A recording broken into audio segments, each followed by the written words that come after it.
오늘 이 시간에는 그 인간 존중이라고 하는 주제와 회개와 용서라고 하는 이 내용을 하나로 모아서 즐거운 소리라고 하는 제목으로 함께 하나님의 말씀을 나누고자 합니다. 시편 89편 15절로 17절입니다. 즐거운 소리를 아는 백성은 유복한 자라. 여호와여, 저희가 주의 얼굴 빛에 다니며 종일 주의 이름으로 기뻐하며 주의 의로 인하여 높아지오니 주는 저희 힘의 영광이십니다. 이 말씀 속에 이것이 얼른 이해하기에는 조금 어려운 구절입니다만 이 말씀 속에서 즐거운 소리라고 하는 말씀을 잘 주목해 보시고 유복한 자라고 하는 말을 잘 유심히 보시기를 바랍니다. 즐거운 소리를 아는 사람, 즐거운 소리를 듣는 사람은 복이 있다는 것입니다. 이것을 우리가 이 성경절을 팔복에 나오는 형식으로 마음이 가난한 자는 복이 있나니 천국이 저희 것이며 이런 형식으로 다시 조금 고치면 이렇게도 표현할 수 있습니다. 즐거운 소리를 듣는 자는 복이 있나니 저희가 주의 얼굴의 영광을 볼 것이며. 그러면 도대체 우리로 하여금 주의 얼굴의 영광을 보게 하는 즐거운 소리라고 하는 것이 과연 무엇인가? 시편 89편 14절입니다. 이 본문 한 절 앞에 있는 내용을 보면서 이 즐거운 소리가 무엇인지 생각을 한 번 더 하겠습니다. 의와 공의가 주의 보좌의 기초라. 인자함과 진실함이 주를 앞서 행하나이다. 이것도 그렇게 쉬운 성경절은 아닙니다만은 내용은 이런 것입니다. 여기 주의 보좌라고 하는 것은 하나님의 존재를 가리키는 것입니다. 하나님의 존재의 본질이라고 혹은 하나님의 존재의 어떤 속성이라고 할 수 있는 것입니다. 하나님의 존재의 속성, 곧 공의, 의와 공의가 그 보좌의 기초라고 말씀하십니다. 공의는 하나님께서 우주를 질서 있게, 일관성 있게 지배하시고 다스리시는 통치 원리이기 때문에 절대로 변개할 수 없는 것입니다. 이것은 하나님께서 온 우주를 아주 공평하게 일관성 있게 질서 있게 다스리시는 원리와 원칙입니다. 그 하나님의 공의, 하나님께서 이 우주 만물을 다스리시고 피조물을 통치하시는 그 원리, 이 공의에 위배되는 것을 우리는 무질서 혹은 죄라고 말합니다. 그 하나님의 공의에 위배되는 그 무질서와 죄를 취급하시는, 죄와 죄인을 다루시는 하나님의 방법을 사랑이라고 하는데 지금 이 시편 89편 14절에서는 인자와 진실이라고 표현하고 있습니다. 그러면 시편 89편 14절과 그리고 나머지 15절로 17절의 말씀을 같이 연결해서 생각해 볼 때 즐거운 소리가 무엇인지 어렴풋하게 깨달을 수 있습니다. 하나님의 법 앞에, 하나님의 의와 공의 앞에 서면 자신이 죄인임을 깨닫게 됩니다. 사람이 얼굴에 뭐가 묻었어도 거울에서 비춰보지 않으면 뭐가 묻었는지 모릅니다. 굉장히 신분이 고귀한 분도 여기 밥풀 하나 묻은 채 식사를 하고 있으면 사람이 이상하게 천하게 보여요. 거울을 보지 않으면 그것은 알 수 없는 거예요. 마찬가지로 사람이 하나님의 법 앞에, 하나님의 공의 앞에 설 때에 자신의 모습을 죄인으로 깨닫게 되는 것입니다. 그런데 그 뒤에 또 무슨 말씀이 나오는가 하면은 인자함과 진실함이 주를 앞서 행하나이다. 하나님에게는 의와 공의라고 하는 속성도 있지만 또 다른 속성이 있는데 그것은 인자와 진실입니다. 우리가 하나님의 법 앞에 죄인임을 깨닫고 그 하나님의 인자와 진실을 따라서 죄를 용서받았다고 하는 사실을 깨닫는 것이 바로 복이라고 하는 것입니다. 그것이 바로 즐거운 소리라고 하는 것입니다. 다시 말해서 즐거운 소리라고 하는 것은 하나님의 자비하심과 인자하심과 진실하심을 깨닫고 내가 비록 죄인이지만 하나님께서 내 죄를 용서하셨다고 하는 그 소리, 그것이 바로 성경이 말하는 즐거운 소리입니다. 오늘 이 주제로 함께 말씀을 나누고자 하는 것입니다. 분명히 이 즐거운 소리를 듣는 자는 무엇이 있는 자라고 했습니까? 복이 있는 자라고 했습니다. 성경은 그냥 유복한 자라고 표현했지만 이것을 우리가 풀어서 보면 즐거운 소리, 하나님으로부터 용서의 선언을 받는 사람들은 복이 있다, 그 말입니다. 누가복음 5장 18절부터 유명한 이야기가 하나 나옵니다. 그것은 중풍병자 이야기입니다. 그 당시 중풍은 불치의 병이었습니다. 오늘날도 우리가 중풍 걸리면 그렇게 완쾌되는 것이 쉬운 일이 아닙니다만, 뿐만 아니라 그 당시의 중풍은 죄와 저주의 상징이었습니다. 그래서 이 중풍병에 걸려서 사지를 쓰지 못하고 누워있던 이 환자는 아주 완전한 절망감에 빠져 있었습니다. 자신은 도저히 회생될 수 없고 회복될 수 없는 죄인이라는 사실을 뼈저리게 느끼면서 아무런 희망 없이 누워 있었습니다. 그런데 소문이 들려오기를 예수라고 하는 분을 만나면 중풍병자뿐만 아니라 문둥병까지 낫는다는 소문을 들었습니다. 다행히 그 가까운 동네에 어느 집에 예수님이 오셨다는 소문이 들렸고 그를 사랑하고 아끼던 친구들이 본인 스스로 움직일 수 없는 이 중풍병자를 들것에 실어가지고 가보니까 사람이 너무 많아서 그 방에 들어갈 수가 없었기 때문에 그 지붕으로 올라가서 지붕을 뚫고 그 들것이 내려가려면 꽤 크게 뚫어야 될 것 같아요. 병 낫는 일을 위해서는 물불을 안 가린 겁니다. 남의 지붕을 그냥 허락도 없이 이렇게 뚫어가지고 예수님이 계신 곳으로 그 앞으로 이 환자를 달아내렸습니다. 그 이야기를 상세하게 할 시간이 없기 때문에 예수님께서 그 들것에 실려서 그 앞에 지금 내려온 절망적인 중풍 환자를 향해서 주님께서 뭐라고 말씀하셨는가 하면은 누가복음 5장 20절에 예수께서 저희 믿음을 보시고 이르시되 이 사람아 내 죄 사함을 받았느니라. 내 병이 나았다고 선언하지 않으시고 내 죄 사함을 받았느니라고 선언하셨습니다. 이 중풍병자의 고통은 병 그 자체보다는 그 자신을 용서받을 수 없는 큰 죄인으로 보는 주변의 시선이 더 무거웠습니다. 병 자체보다 그것이 더 큰 고통이었습니다. 그런데 예수님께서 그 본인에게 개인적으로만 말씀하신 것이 아니고 주변의 많은 사람들이 다 들을 수 있도록 그가 더 이상 죄인이 아님을 공개적으로 선언하셨습니다. 내 죄 사함을 받았느니라. 이 중풍병자에게는 그 내 죄 사함을 받았다고 하는 그 말씀이 그의 평생을 통해서 들어온 모든 소리 중에 가장 즐거운 소리였습니다. 그렇습니까? 그 어떤 소리도 기억에 남지 않을 것입니다. 그러나 그가 예수님의 입으로부터 흘러나오는 그 사랑과 인자와 자비가 섞인 내 죄 사함을 받았느니라. 그것은 그의 운명을 바꾸어 놓는 즐거운 소리였습니다. 그리고 그 소리는 다른 무엇과도 비교하고 바꿀 수 없는 하나님의 축복이었습니다. 이 말씀을 우리가 배경으로 다시 본문을 회고해 보면 즐거운 소리를, 다시 말해서 죄가 용서되었다는 소리를 듣는 자는 복이 있나니 저희가 주의 얼굴에 영광을 볼 것이며.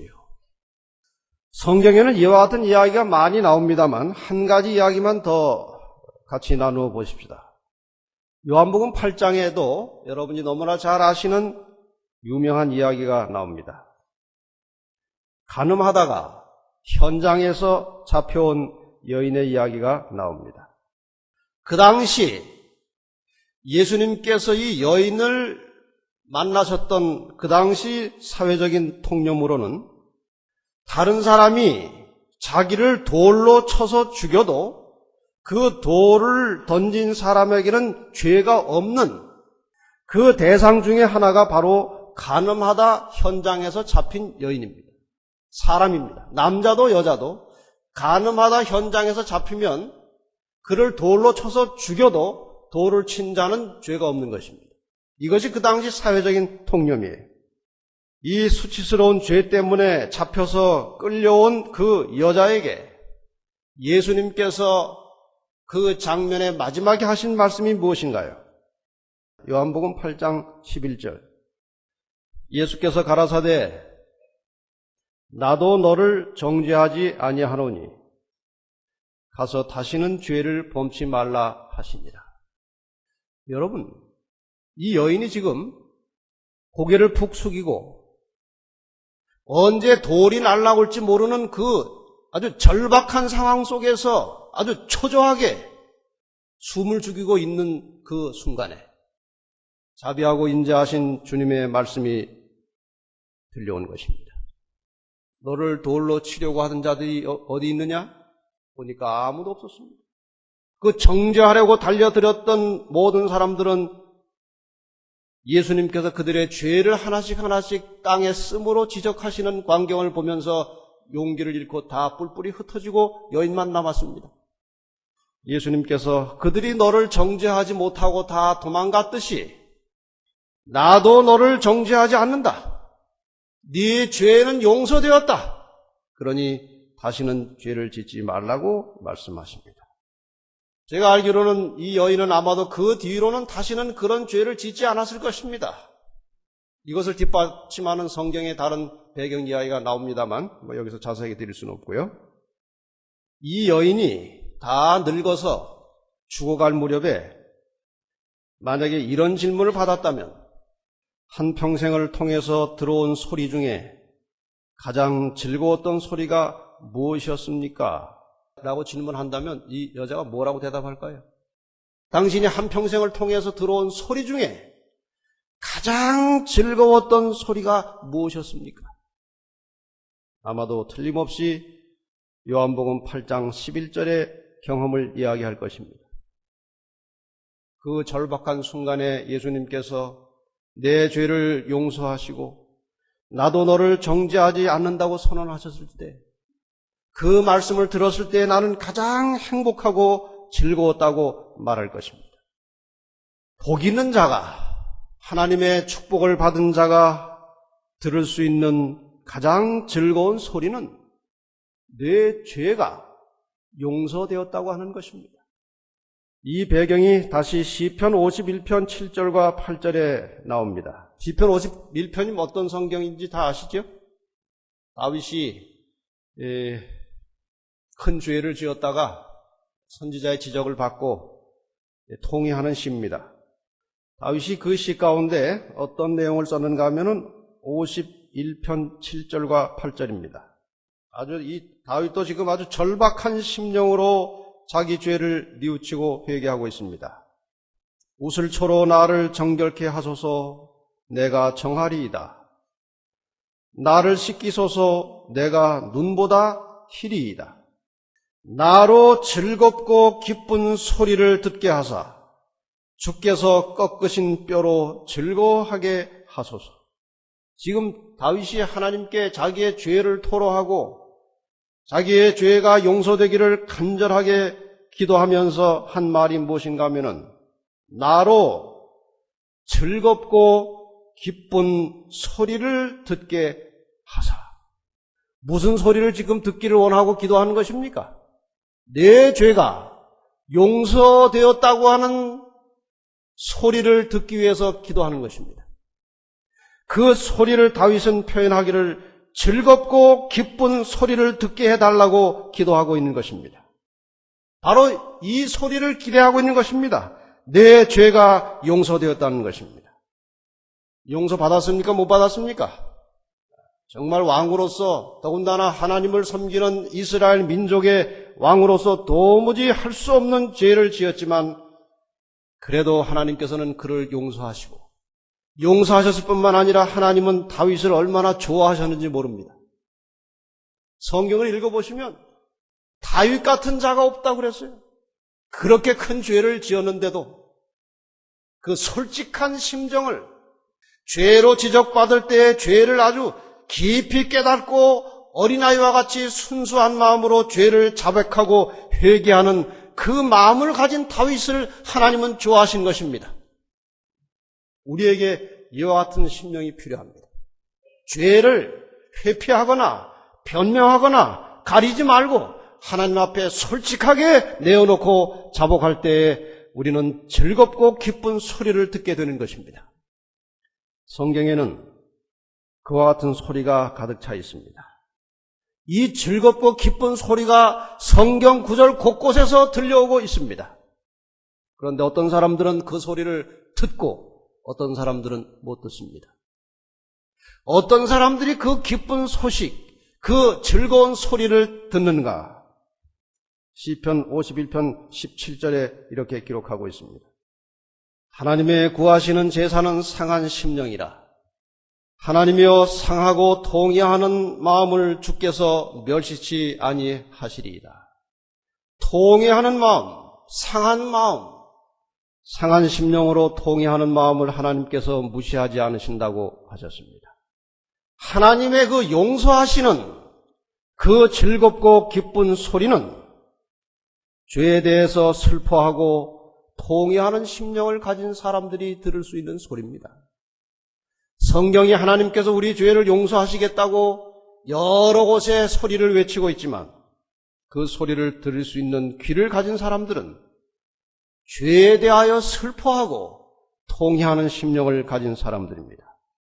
죄를 가볍게 여기는 사람들, 자기의 행실이 죄인 줄 알면서도 계속해서 그 죄를 범하는 사람들은 그 복이 되는 즐거운 소리를 들을 수 없습니다. 우리 모든 교우님들은 겸비하고 통회하는 심령으로 이 성경에 가득한 그 즐거운 소리, 하나님께서 우리의 죄를 용서하시겠다는, 우리의 죄를 용서하셨다는 그 즐거운 소리를 듣게 되시기를 바랍니다. 에스겔 33장 11절에 하나님께서 이렇게 약속하셨습니다.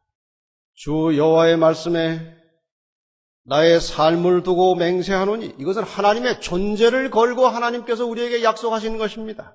우리에게 말씀하시는 것입니다. 나는 악인의 죽는 것을 기뻐하지 아니하고 악인이 그 길에서 돌이켜 떠나서 사는 것을 기뻐하노라. 이스라엘 족속아 돌이키고 돌이키라. 너희 악한 길에서 떠나라. 어찌 죽고자 하느냐. 우리 하나님께서는 이 지구상에 거하는 단 한 사람도 멸망받는 것을 원치 않으십니다. 그래서 모든 사람들을 향해서 돌이켜 나오라고 말씀하십니다. 그래서 이사야 1장 18절에 또 이렇게 우리를 초청하십니다. 여호와께서 말씀하시되 오라 우리가 서로 변론하자. 너희 죄가 주홍 같을지라도 눈과 같이 희어질 것이요 진홍같이 붉을지라도 양털같이 되리라. 여러분, 이 하나님의 애절한 초청의 말씀을 귀담아 들으시기를 바랍니다. 하나님께서는 모든 죄인들이 자기의 죄를 가지고 하나님 앞에 나오기를 원하고 기다리고 계십니다. 어느 누구도 죄를 가지고 나오는 자들을 하나님은 거절하지 않으십니다. 그에게 기쁜 소식, 즐거운 소리를 주십니다. 내 죄 사함을 받았느니라. 그 즐겁고 기쁜 소리가 가장 크게 들렸던 곳은 바로 예수님의 십자가였습니다. 요한복음 19장 30절 공동번역에 이렇게 기록하고 있습니다. 예수께서는 신 포도주를 맛보신 다음 이제 다 이루었다 하시고 고개를 떨어뜨리며 숨을 거두셨다. 이 성경에 나오는 가장 큰 즐겁고 기쁜 소리는 주님께서 십자가에서 바라신 다 이루었다는 것입니다. 우리의 모든 죄를 해결할 수 있는 길이 열린 것입니다. 누구든지 죄짐을 가지고 그에게 나아가기만 하면 주님께서 내 죄 사함을 받았다고 선언하실 것입니다. 그래서 로마서 8장 1절과 2절에 이렇게 기록하고 있습니다. 그러므로 이제 그리스도 예수 안에 있는 자에게는 결코 정죄함이 없나니 이는 그리스도 예수 안에 있는 생명의 성령의 법이 죄와 사망의 법에서 너를 해방하였음이라. 우리가 단순한 마음으로 예수 그리스도를 나의 구주로 영접하여 그 안에 들어올 때 우리의 죄는 사해지는 것이고 우리에게 더 이상 정죄함이 없다고 말씀하셨습니다. 이 축복을 저와 여러분 모두가 함께 누리게 되시기를 바랍니다. 여기 분명히 이 즐거운 소리는 용서하시는 하나님의 음성이고 그것은 복이라고 말씀하셨습니다. 이거와 연관된 또 하나의 성경절이 민수기 6장 24절부터 26절까지를 보겠습니다. 여호와는 내게 복을 주시고 너를 지키시기를 원하며 여호와는 그 얼굴로 내게 비치사 은혜 베푸시기를 원하며 여호와는 그 얼굴을 내게로 향하여 드사 평강 주시기를 원하노라. 우리의 죄가 용서되었다고 하는 것은 지금까지 성경절로 보면은 즐거운 소리라고 했습니다. 그렇죠? 즐거운 소리, 그것은 우리 죄가 용서받는 소리입니다. 그것이 복이라고 또 말씀하셨습니다. 용서받은 자는 복이 있다는 것입니다. 여호와는 내게 복을 주시고 그 말은 여호와는 내 죄를 다 용서하시고 그래도 괜찮습니다. 너의 모든 죄를 하나님이 다 용서하시고 너를 지키기를 원하시며 너에게 은혜 베푸시기를 원하시고 너에게 평강 주시기를 원하신다. 하나님은 우리 죄를 용서하시는 복을 주신 후에 울타리를 쳐서 우리를 보호하시기를 원하십니다. 용서라는 것은 우리의 공로로 이루어지는 것이 아니고 하나님의 일방적인 은혜로 이루어지는 것입니다. 용서받은 이후에도 우리가 하나님의 뜻을 따라 살기 위해서는 계속적인 하나님의 은혜가 필요한 것입니다. 그래서 우리를 지켜 보호하실 뿐만 아니라 우리에게 계속해서 은혜 주시기를 원하신다고 말씀하십니다. 그 다음에 평강 주시기를 원한다고 하십니다. 평강은 죄가 해결된 이후에 우리의 마음 상태를 말하는 것입니다. 해결되지 않은 죄를 품고 있는 사람의 마음에는 평강이 없습니다. 우리의 마음의 평강이 사라지는 것은 하나님께서 베풀어 주신 용서를 거절하거나 다른 사람의 죄를 용서하지 않을 때 나타나는 현상입니다. 용서를 받는 것, 용서를 하는 것 모두가 다 하나님께서 우리에게 주신 축복임을 기억하고 평안한 마음을 가지시기를 바랍니다. 한 이야기를 드리고 마치려고 합니다. 1968년 미국 콜롬비아 대학 심리학자들이 실험을 했습니다. 무슨 실험을 했는가 하면은 지갑에다가 돈을 좀 넣어가지고 그 지갑에 사람들이 눈치채지 못할 표시를 다 했습니다. 그 다음에 그 표시된 지갑을 맨하탄 거리에다가 여기저기 여러 개를 떨어뜨려 놨습니다. 그것이 얼마나 회수되어 돌아오는가를 파악하기 위해서 그런 것입니다. 수주일 동안 그렇게 했습니다. 지갑을 떨어뜨려 놓고 얼마가 들어오는지. 물론 그 속에 약간의 돈이 들어있었을 것입니다. 수주일 동안 점검해 본 결과 평균 45%의 지갑이 되돌아왔습니다. 그런데 이상한 일이 벌어졌습니다. 7월 5일에 떨어뜨린 지갑은 한 개도 돌아오지 않았습니다. 보통 45%가 회수돼 돌아왔는데 7월 5일에 떨어진 지갑은 하나도 돌아오지 않았어요. 그날 무슨 일이 있었는지 아십니까? 케네디 대통령이 암살당한 날이었습니다. 케네디 대통령이 암살당하자마자 나라 전체에 그 불길한 소식이 전해졌습니다. 그런데 그날은 지갑이 하나도 돌아오지 않았어요. 이 심리학자들이 다각적으로 연구해 본 결과 이렇게 결론이 지어졌습니다. 불길하고 비통한 소식이 사람들에게 전해질 때에 그 주운 지갑을 되돌려 줘야 한다는 이 사회적인 연대 정신에 뭔가 손상이 입혀진다는 것입니다. 좋지 않은 소식을 들었을 때는 좋은 일을 하고자 하는 의욕이 상실된다는 것입니다. 나쁜 소식을 들으면 다른 사람을 도와주려고 하는 이 자발적인 마음을 감소시키고 줄여버린다는 그런 이론이 이 실험을 통해서 나왔어요. 반대로 시민들에게 도움이 되거나 어떤 목숨을 걸고 다른 사람을 구해준 어떤 영웅적인 행동에 대한 소식들이 전해지면 이 사람들은 그 연대감이 더욱 증가되고 바르게 행동하게 된다는 사실도 밝혀냈습니다. 우리 성도들 간에 나누는 대화 한마디 한마디가 이 교회 전체의 상태를 결정하는 요소가 되는 것입니다. 무심코 던지는 부정적인 말, 비난하고 비판하고 험담하는 소리들이 많아지면 교회 전체가 영적으로 피폐하고 병들게 되는 것입니다. 사람들이 의욕을 잃어버리는 것입니다. 잘 믿어보겠다, 잘해보겠다는 의욕을 상실하게 되는 것입니다. 그리고 결국 그것이 자신에게 피해가 돼서 되돌아오는 것입니다. 반대로 긍정적이고 감사하고 격려하고 용서하는 말이 증가되면 이 교회는 정말 편안하고 살기 좋고 행복한 교회가 될 것입니다. 그러한 말들이 많아질수록 그러한 분위기가 무르익어 갈수록 성도들이 교회에 머무는 시간이 길어질 것입니다. 교회에 오는 시간이 기다려질 것입니다.